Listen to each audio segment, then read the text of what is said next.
Just make sure it's on. There you go. You can hear me. Excellent. So, Femi, got some questions for you. Okay.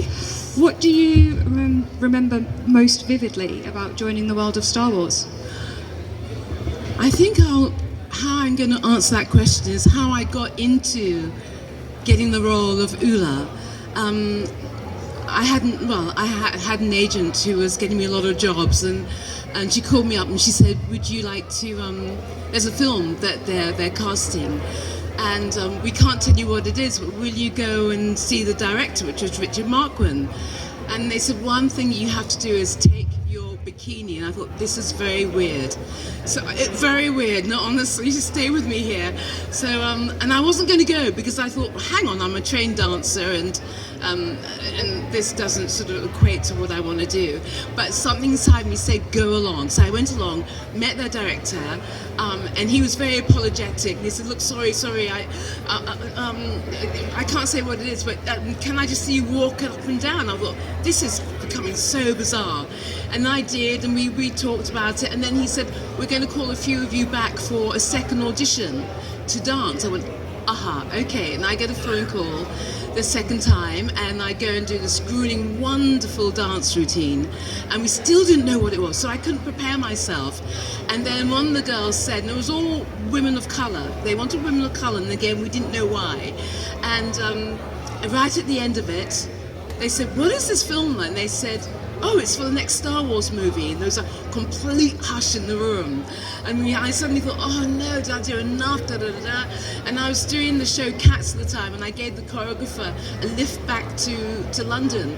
And he kept on looking at me every time we stopped at the lights. He went, I said, why are you looking at me, Anthony? And he said, I shouldn't say anything, but you might have the part. And then when I got to the stage door, I had a phone call from my agent saying that you've got the part in Star Wars. So that's how I got the role. And did your dance background shape the way that you played Ula? I think it helped because, again, they wanted somebody with a strong background in ballet and contemporary. And I know when I look at it now, I think it looks as if I can't dance, but they wanted that character not to be able to be a trained dancer just as an alien slave that I was for Jabba the Hutt. But I needed the technique because really it was like a week's rehearsal of the choreography, and it was quite intense.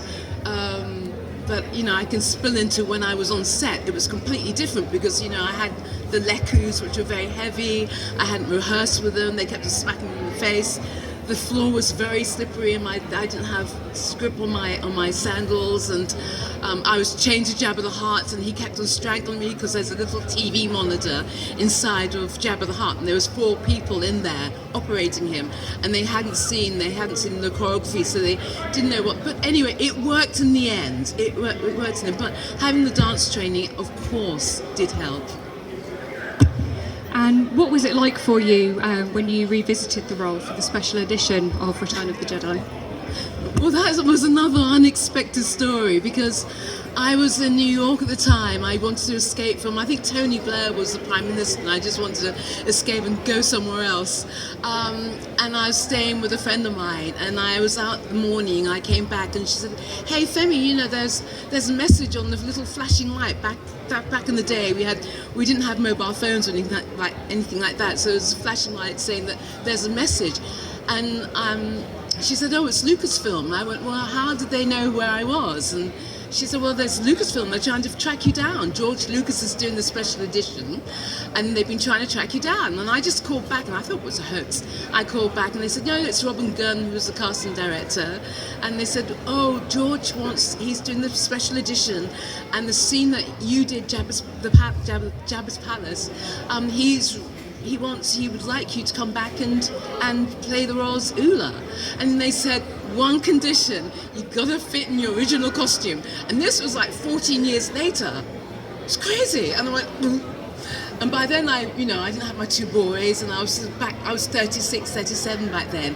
So they said, just take a few photos and just send them off FedEx. And I did. And they said, oh, no, you haven't changed at all. So they flew me out to San Francisco to Industrial Light and Magic, and to do more footage of the scene.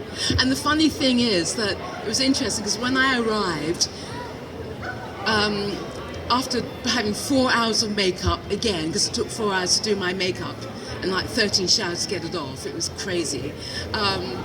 I did that, and then they said, "Well, what we want to do, we just want you to sort of struggle on the leash, and there's a green sea of jabber." And I thought, well, hang on, you've taken 6 months to find me, and all you want to do is struggle.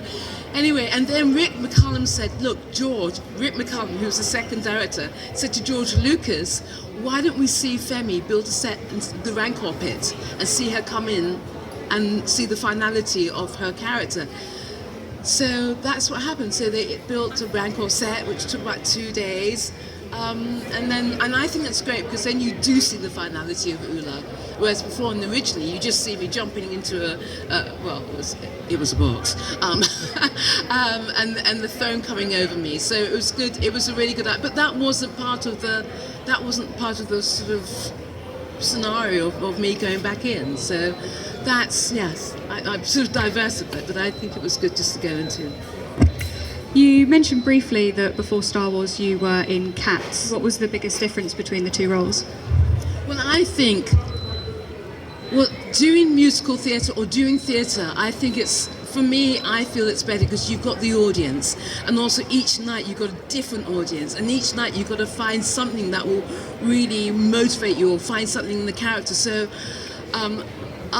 it's a hard one, because I love live theatre, but I love film as well. There's something magical about film, and there was something, of course, magical about doing Star Wars. Not every film that has that, but doing Cats was one. And also, with Brian, I was with Brian Blessed, original cast. He played Old Deuteronomy, and we created the phenomenon that's going on right now. So it was amazing. It was amazing to start in London, and then it went to Broadway. We were the creators of the show Cats. Brilliant. And is there a performance that you're especially proud of that fans may not particularly know about? No, because I've done, I've done so much, and every job I've done, or it's been, it's something different that's brought something to the character. So I don't have anything. No, sorry, that was quite a boring answer. Sorry.